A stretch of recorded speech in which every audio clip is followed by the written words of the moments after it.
तो आज हम बात करने जा रहे हैं ओजोन लेयर के बारे में। ओजोन लेयर एक सबसे महत्वपूर्ण लेयर में से एक है और हम सबको पता होना चाहिए कि जो ओजोन लेयर है वो कहाँ मौजूद होता है, हमारे स्ट्रेटोस्फीयर में। ठीक है, और अगर ऐसे कहें कि जो एटमॉस्फेयर है हमारा, उसके सबसे निचले हिस्से में ओजोन लेयर मौजूद होता है। अब सवाल ये उठता है कि सर आज आप ओजोन लेयर पे क्यों बात कर रहे हो या ओजोन के बारे में आप चर्चा क्यों कर रहे हो। दरअसल चर्चा करना इसलिए बहुत जरूरी है क्योंकि ये जो ओजोन लेयर है वो हमारी जिंदगी में एक बहुत ही इंपॉर्टेंट रोल प्ले करता है और इसीलिए हमें इसके बारे में जानना चाहिए।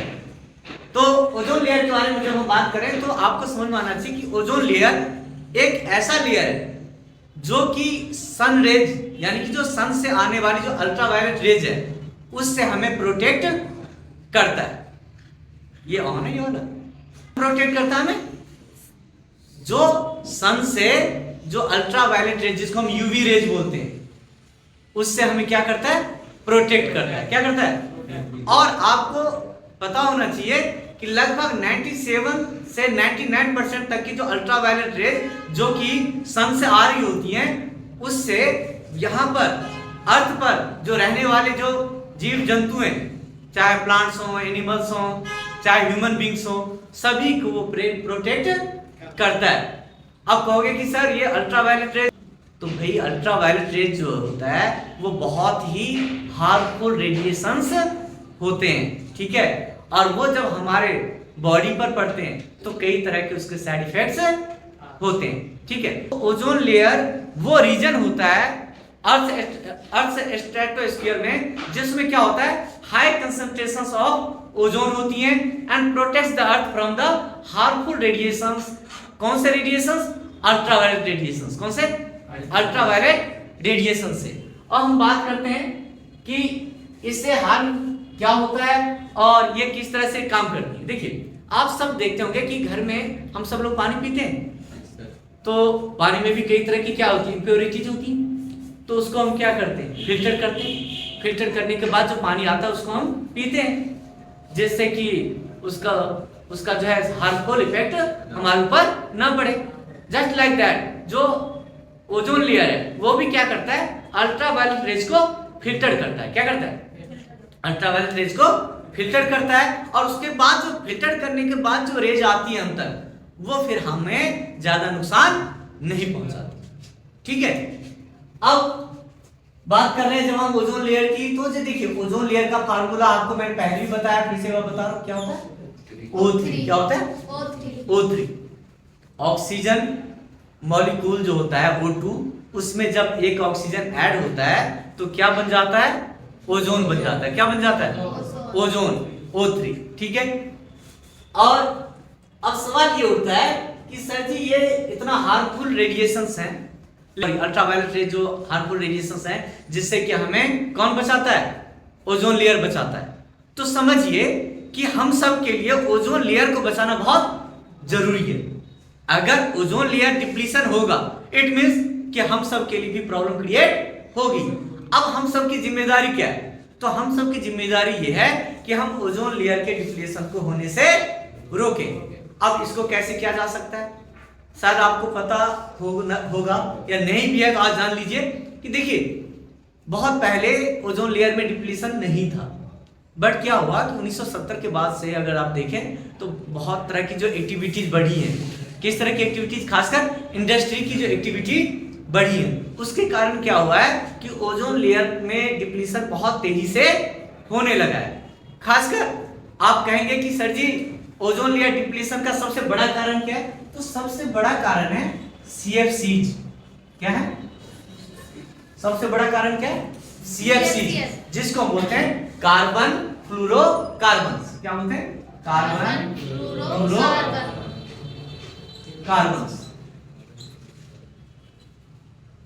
ये जो है सबसे मेजर फैक्टर है ओजोन लेयर के डिप्लीशन का। अब आप कहोगे सर आप हमें इसके बारे में बता क्यों रहे हो, कार्बन फ्लोरोकार्बन के बारे में हम जानकर करेंगे क्या। तो जानना इसलिए जरूरी है क्योंकि ये जो कार्बन फ्लोरोकार्बन है ये इस्तेमाल होता है कहां पर, एयर कंडीशनर्स में। कहां पर, एयर कंडीशनर्स।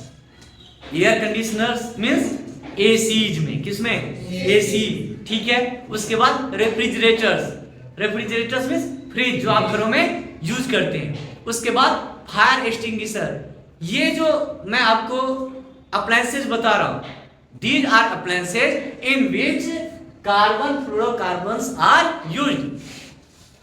और जब आप कार्बन फ्लोरोकार्बन का इस्तेमाल करोगे तो क्या होगा कि इससे जो निकलने वाले, इसमें क्या है? क्लोरीन है। क्या है? वो क्लोरीन क्या करता है कि ओजोन के साथ में मिलकर क्या करता है? उसके साथ रिएक्शन करता है। जो ओजोन लेयर में जो ओजोन है उसके साथ क्या करता है? वो रिएक्शन करता है, और रिएक्शन करने के बाद ओजोन लेयर को क्या कर देता है? थिन कर देता है। क्या कर देता है? डिप्लीशन मतलब समझ रहे हो?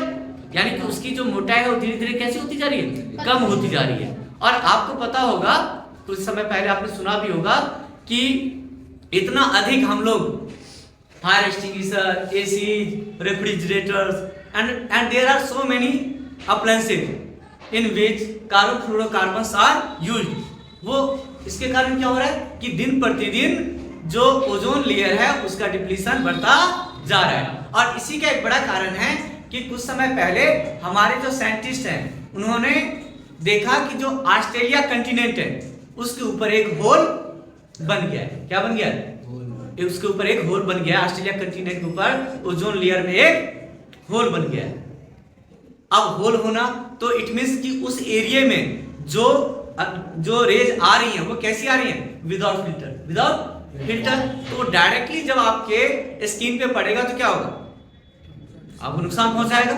ठीक है, तो इस तरह से हमें जानना है, ठीक है, कि ये कैसे नुकसान पहुंचाता है। देखिए कई तरह की बीमारियां होती हैं जब अल्ट्रावायलेट रेज हमारे ऊपर पड़ती हैं, तो ह्यूमन बींग्स पे भी बहुत ज्यादा साइड इफेक्ट्स होते हैं। खासकर मैं बात करूं स्किन कैंसर की। किसकी? स्किन कैंसर जो होता है वो उसका एक बहुत बड़ा कारण है यूवी रेज। क्या है?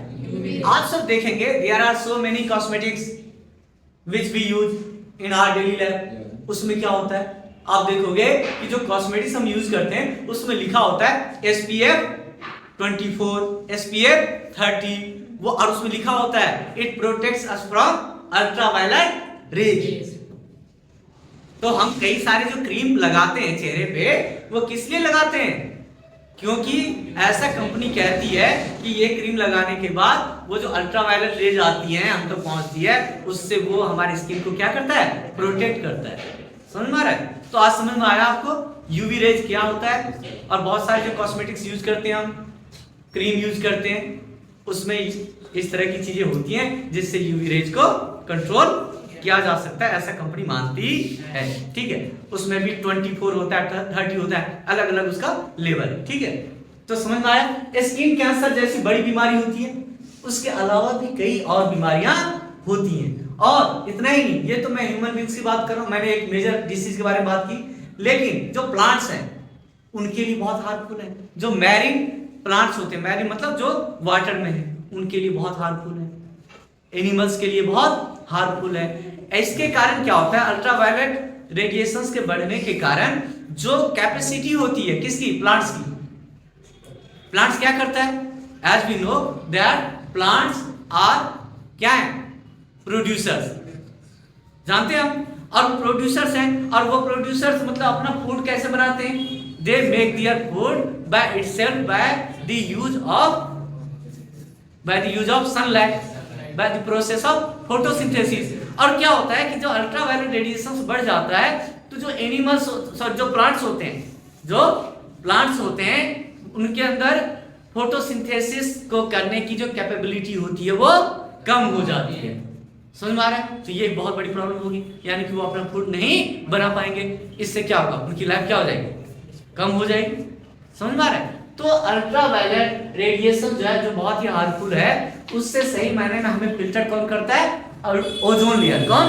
Ozone layer. इसीलिए ओजोन लेयर का संरक्षित होना बहुत आवश्यक है, क्योंकि ओजोन लेयर बचेगा तो न केवल ह्यूमन बींग्स बल्कि प्लांट्स और एनिमल्स, जो भी ऑर्गेनिज्म इस अर्थ पे हैं, उनके लिए बहुत बड़ी और इम्पोर्टेंट चीज होगी, यानी कि उनके जीवित रहने के लिए, सर्वाइव करने के लिए बहुत ही आवश्यक है। तो ऐसे में हम सबको क्या करना चाहिए? हम सबको करना चाहिए कि ओजोन लेयर डिप्लीशन को रोकने से बचाना चाहिए। इसके लिए मैंने बताया कई सारे कारण, देखो कुछ नेचुरल कारण भी हैं, जैसे किसी जगह का लैटिट्यूड, एल्टीट्यूड, टेम्परेचर, कई तरह की चीजें हैं। बट इसके अलावा चलो वो चीजें हम नहीं कर सकते कंट्रोल, बट हम क्या कर सकते हैं कंट्रोल, जो ह्यूमन एक्टिविटीज है उसको हम कंट्रोल कर सकते हैं। जैसे एसी जैसी चीजों में जो इस्तेमाल हो रहा है, आपने देखा होगा कि धीरे धीरे जितनी अधिक हमने इस तरह की चीजों का इस्तेमाल करना शुरू किया है, उतनी ही ज्यादा प्रॉब्लम्स बढ़नी शुरू हुई है, इतनी ज्यादा डिसीज होनी शुरू हो गई है। तो हम सबको चाहिए कि इसको हम कंट्रोल करें, कम से कम यूज करें, ठीक है। और खासकर सरकार को भी इस पर ध्यान देना चाहिए। एक बड़ा कारण है इसका ओजोन लेयर के डिप्लीशन का, वो ये है कि हम सबको ना नेचुरल प्रोडक्ट यूज करना चाहिए। क्या करना चाहिए? बट हम लोग ज्यादातर जो प्रोडक्ट यूज करते हैं वो कैसे यूज करते हैं? Cleaning products. कौन से? Cleaning products. और वो ज्यादातर जो प्रोडक्ट्स जो क्लीन किए जाते हैं ना, उसमें किसका इस्तेमाल किया जाता है? ज्यादातर जो प्रोडक्ट्स क्लीन किए जाते हैं उसमें इस्तेमाल किया जाता है क्लोरीन और ब्रोमीन का। किसका? क्लोरीन और ब्रोमीन का। और ये जब बढ़ते हैं तो इसके कारण क्या होता है? ओजोन लेयर का डिप्लीशन बहुत तेजी से होने लगता है। तो हमें ऐसे प्रोडक्ट का इस्तेमाल करने से बचना चाहिए जो कि क्लोरीन या ब्रोमीन जैसी चीजों से जिसको क्लीन किया जाता है, ठीक है। इससे क्या होगा? ओजोन लेयर डिप्लीशन में मदद मिलेगी और साथ ही हम सब डिसीज से भी बच पाएंगे। और एक बात इसमें और बहुत इंपॉर्टेंट बात जोड़ना चाहता हूं, अक्सर देखा होगा लोग जो है, बड़े बड़े लोग बड़ी बड़ी बातें करते हैं पर्यावरण संरक्षण को लेकर कि एनवायरनमेंट को बचाना चाहिए, हमें संरक्षित करना चाहिए, लेकिन वो कहां पर बैठकर ये सारी बातें करते हैं? बड़ी बड़ी बातें एसी में बैठकर। तो एसी में बैठकर आप ये चाहते हो कि आप एनवायरनमेंट को संरक्षित कर लेंगे, तो ऐसे एनवायरनमेंट तो संरक्षित नहीं होगा, क्योंकि वो एसी खुद एक बहुत बड़ा कंपोनेंट है किसको डिप्लीशन करने का? ओजोन लेयर के डिप्लीशन का। तो सबसे बड़ी बात क्या है कि उपदेश देना बहुत आसान है और खुद पर लागू करना बहुत मुश्किल। तो ये शुरुआत जो बड़े बड़े लोग, जो बड़ी बड़ी संस्थाएं हैं, जो बड़ी बड़ी कमिटीज हैं, जो बड़े बड़े देश के जो राष्ट्राध्यक्ष हैं, जो हमेशा कहते हैं कि हमें अपने एनवायरनमेंट को बचाना चाहिए, संरक्षित करना चाहिए, उन सबको इस बात पर जोर देना चाहिए कि केवल बोलने से कुछ नहीं होता, बल्कि उसके लिए कुछ इम्प्लीमेंटेशन की भी आवश्यकता होती है। अब बिना इम्प्लीमेंटेशन के, सही इम्प्लीमेंटेशन के आप पर्यावरण को संरक्षित नहीं कर सकते।